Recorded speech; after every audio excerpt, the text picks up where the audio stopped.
Hey everyone, this is Namita here. I'm back again today with a new topic, compliments.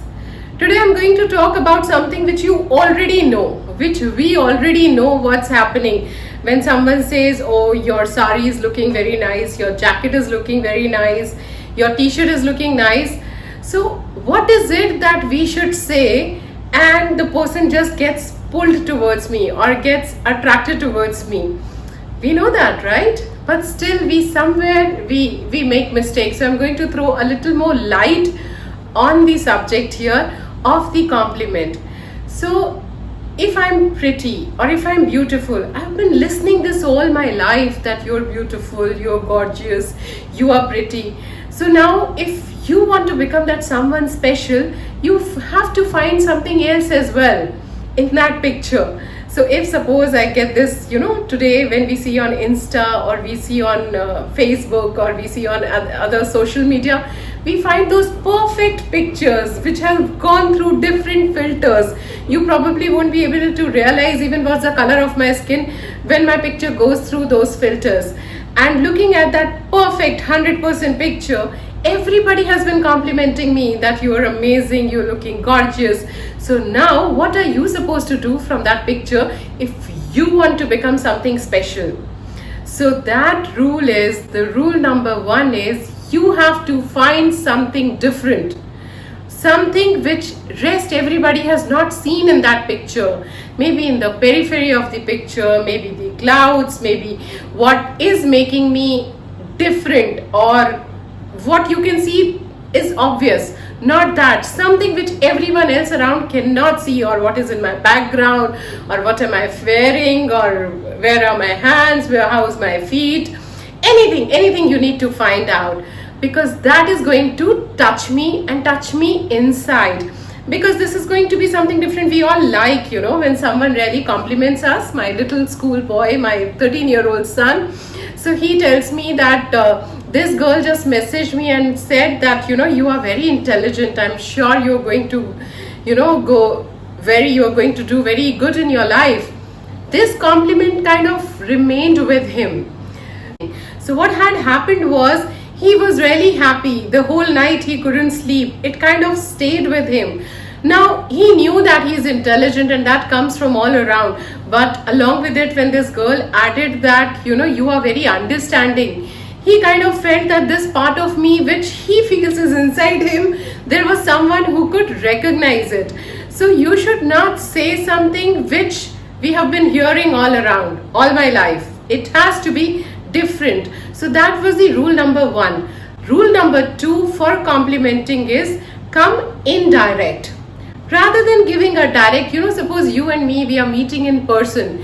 We come and we are sitting, we are chit-chatting, and then you can probably see the moment, you can like the moment, and in that moment you can tell me that you are beautiful or something like that. But to say something like that, it carries a lot of weight, it carries a big heart. It's kind of a little pressure as well, depending on you as well, and depending upon the person who's receiving it as well. You're not too sure that he or she is ready to receive that compliment, or you are ready to give that compliment straight away. You're not too sure how he or she is going to like it.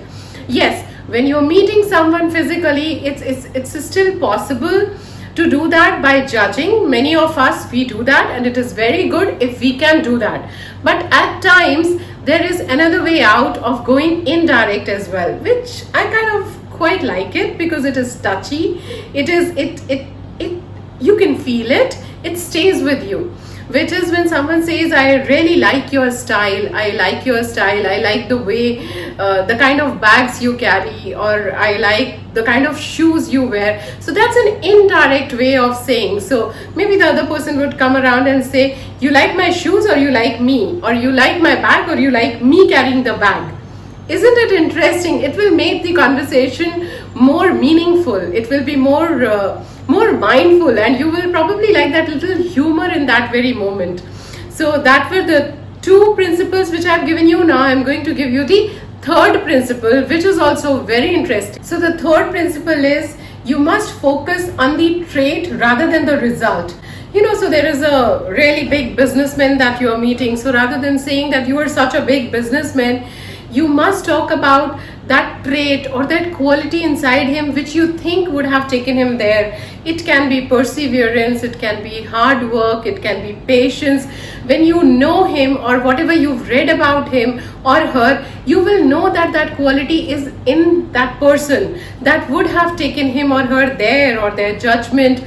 So the traits, when you talk about that passion or that trait inside them, that builds up a little more deeper connection with that person. It, as I say and I repeat, it stays with that person. He or she kind of enjoys it. Even when you've gone, he or she is going to think about it, think about you.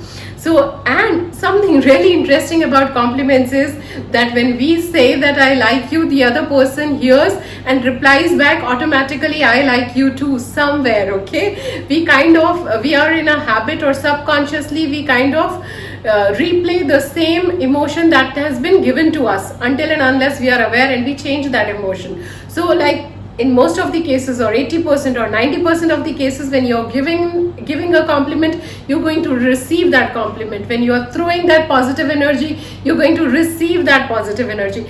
But that positive energy or that praise or that compliment has to be genuine, has to be honest. Look at in that person, even if it is about, at times, our bosses. We kind of give the compliment just for the sake of it, just to make him or her feel happy. Very good that you want to compliment him or make him or her feel happy. So that is the intent behind your thought. What you're trying to say or tell that person is, genuine, that one positive feeling that you're going to give it to him or her, so that compliment has to be honest. The person has to receive it. Otherwise, he is also going to understand that you're trying to fake it. He may admire it for that temporary moment, but he'll forget it. It will not stay with him. Now, if your intent is so beautiful, you want him or her to acknowledge that, to feel happy about it. So tell that one thing which you see honestly, which you find inside him or her. Look for that one trait. We all have something which is not there in the other person. So you need to find that one person which you are looking in your boss, which you think is genuinely good in your boss, and tell that thing to that person. So these are the 3 principles which I have told you about complimenting. One was, it has to be something which is from your everyday life, zara hatke. The second principle was that you have to say something which is indirect. You should not go directly. You can say that I like your taste of this thing, or I like your taste the way you do this. It makes it easier for the person. And the third principle was, we have to look for the trait or that quality which has made that person reach wherever he or she has reached, because that is what touches him. Everyone says, if I'm successful, that how successful you are, or if I have this quality, everyone tells me. You are different and you want to be that special one. So if you want to be that special one, you need to remember these 3 traits for complimenting anyone.